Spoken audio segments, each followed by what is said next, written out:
No matter how well a school staff works toward universal prevention, some individual students are going to need an individualized plan, tailored to meet their specific social, emotional, behavioral needs. Within Safe and Civil Schools, we've tried to approach that from an RTI perspective, matching the intensity of the problem to the intensity of the problem-solving process and the intensity of the intervention. To use a medical analogy, if you wake up in the morning with a headache, the first intervention that most people will try is to take a couple of aspirin and hope that works for you. If it does, you have responded to the intervention and the problem is no longer a problem.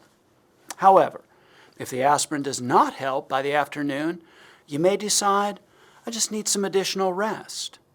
If by the next day you still have the headache, you might try a different over-the-counter pain medication. But if by the third day you still have the headache, you'll probably call your doctor. In working with your general practitioner or internist, a variety of problem-solving tactics might be implemented to get more information, perhaps allergy tests or blood tests. Some interventions suggested by your physician might involve a more powerful medication. At some point, if necessary, because your problem did not respond to a less intensive intervention, there may be MRIs or CAT scans, and at some point, your doctor may refer you to a neurological specialist. This may lead to even more intense efforts to find something to help solve this problem. In regard to a student's behavior and motivation in school, we suggest it might play out like this. A teacher does everything possible in her classroom management plan to help ensure that all students are behaving responsibly, are fully engaged in instruction, and are highly motivated. Tier 1, universal prevention.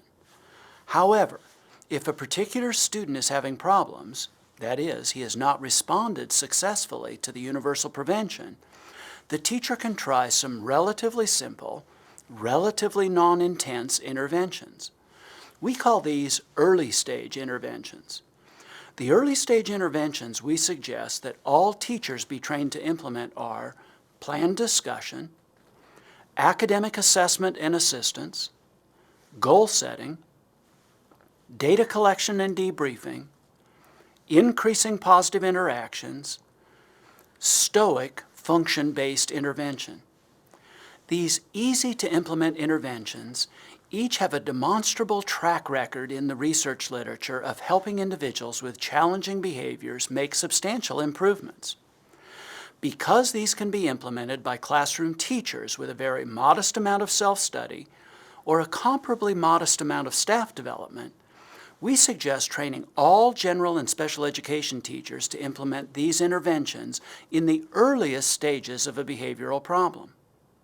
To come back to the medical analogy, a planned discussion is similar to taking a couple of aspirin for that headache. Simple, low cost, and often very effective. In the book Interventions, Evidence-Based Behavioral Strategies for Individual Students, each of these early stage interventions has an entire chapter with how-to information and fillable, reproducible forms to help with ease of implementation. Those first 6 chapters are followed by 12 chapters about highly structured interventions. These highly structured interventions are more intensive, they take more time, and in some cases more resources than the general education teacher may be able to provide, given the large number of students for whom that teacher is responsible. Each highly structured intervention also has a full chapter with step-by-step how-to information, fillable, reproducible data collection tools, forms, contracts, and reinforcement ideas.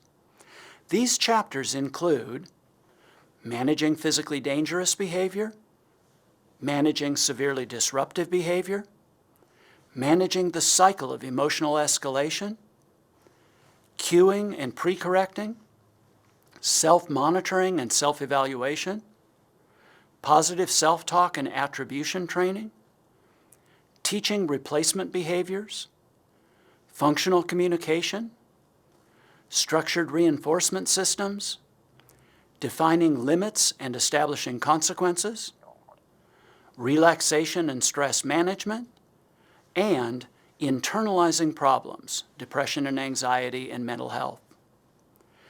We suggest that all special education teachers, problem-solving teams, behavior specialists, school psychologists, and other interventionist-type roles can be trained in both the early stage and the highly structured interventions. In addition to the interventions book, Behavioral Response to Intervention, BRTI, creating a continuum of problem-solving and support, may be of use to administrators, problem-solving teams, psychologists, and so on. This resource is about how to organize services and set up problem-solving structures within the school and throughout the district to ensure that no students fall through the cracks of our system. It includes specific problem-solving processes, such as the 25-minute agenda for problem-solving teams, and the Intervention Decision Guide, which can be used as a resource for guiding a teacher interview when developing a behavior improvement plan. I hope this series of presentations about safe and civil schools has been useful. For more information, take a look at our website, and please give us a call if we might be of support in helping you, your school, or your whole district become a place that inspires all students to behave responsibly, stay focused academically, and exhibit high levels of motivation.